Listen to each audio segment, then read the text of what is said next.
Now let's talk about one more operator, that is the instance of operator. So this operator is basically used to check whether a particular value is an instance of a particular data type or a particular class. So let's say suppose I'm having a string and the string value is test, and here this is my string, and I will say my name is Girish.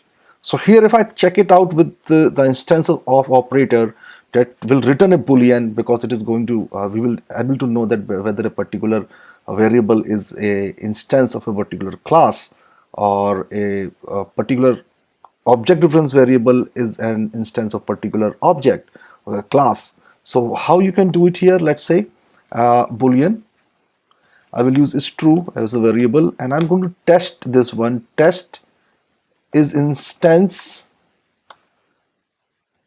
of, okay, I'm not going to use here directly, instead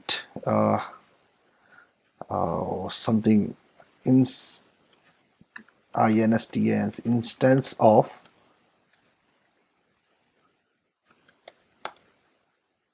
okay, instance of a particular type.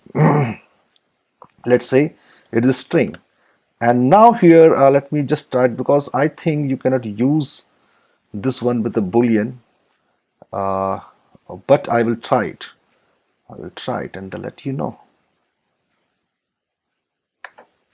Okay, here, yeah.